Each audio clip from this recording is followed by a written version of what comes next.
சூர்யா ஒரு சடனாக ஒரு கேட்டு டக்குனு பதில் சொல்லுவோம். எவ்வளோ சொல்லலாம் ஒரு ஷோக்கு எவ்வளோ பேமெண்ட்? எனக்கு 6000 கிடைக்கும். 6000 ஓமனா உண்மையை சொல்லிட்டாங்கப்பா. வளரலன்னு எனக்காம அதுக்காக கைது கொடுக்கலாம். ஏன்னா சில பேர் வந்து பேமெண்ட் சொல்றதுக்கு யோசிப்பாங்க. நம்ம நிறைய பேமெண்ட் வாங்குறோம் கம்மியாக. 8000 10,000 வாங்கியிருக்கேன். ஓப்பனா சொல்றேன். என்னை வந்து ஒவ்வொரு ஊர்ல கூப்பிடும்போது, ஏன்னா நான் கோயம்புத்தூர்லேருந்து வரணும் இல்லையா, கோயம்புத்தூர்லேருந்து வரும்போது எனக்கு கார் சார்ஜ் வேணும். நான் ரொம்ப லக்கேஜ் தூக்கிட்டு வருவேன். எனக்கு யாருமே ஹெல்ப்பருக்கு யாருமே கிடையாது. கோயம்புத்தூர்லேருந்து இப்போ ஒரு புதுக்கோட்டைக்கு நான் வரேன்னா கண்டிப்பாக 10,000 கேட்பாங்க. காருக்கே 10,000 கேட்பாங்க. ஏன்னா என் லக்கேஜ் எல்லாமே நான் தூக்கிட்டு வரணும். நானும் நல்லா ஃப்ரீயாக போகணும்னா அந்த கார் பிடிச்சோன்னா கண்டிப்பாக 10,000 கேட்பாங்க. எனக்கு சார்ஜ் வந்து 6000 வாங்கிக்குவேன். பெரிய ஃபங்க்ஷனாக இருந்துச்சுன்னா நான் வந்து அந்த மாதிரி 8000 இந்த மாதிரி கேட்பேன்.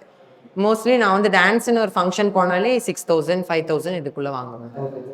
இப்போ கூட அனு கூட சொல்லிட்டு இருந்தாங்க. என்ன விஷயம்னா, டான்ஸ்லேயே வந்து 2 டான்ஸ் இருக்கு. நார்மலாக டான்ஸ் ஆடுறவங்களுக்கும் ஒரு பேமெண்ட்டும், கிளாமராக டான்ஸ் ஆடுறவங்களுக்கும் ஒரு பேமெண்ட்டும் அப்படின்னு மாதிரி சொல்லிட்டு இருந்தாங்க. அது உண்மையிலேயே நிஜம் தான். உண்மைதான் அது. ட்ரெஸ்ஸுக்கு ஏற்ற மாதிரி. ட்ரெஸ்ஸிங் ஏற்ற மாதிரி. இப்போ ஃபுல் காஸ்டியூம் பண்ணாங்கன்னா 3,500 கிடைக்கும். ஃபுல் காஸ்டியூம் ஸ்கின் ஷூட் போட்டு நம்ம ஆடணும்னு நினச்சோன்னா அவங்க ஊருக்காரங்க கேட்பாங்க, இந்த மாதிரி கிளாமர் பண்ணணும், ஃபுல் காஸ்டியூம் போட்டு அவங்க கேட்பாங்க. அதுக்கு கேட்பாங்க. அந்த மாதிரி தான் ஃபுல் காஸ்டியூம் போட்டால் 3,500 ஆகும். நம்ம கிளாமர் பண்ணோம்னா ஒருத்தவங்களுக்கு 4,500 5,000 இந்த மாதிரி 6,000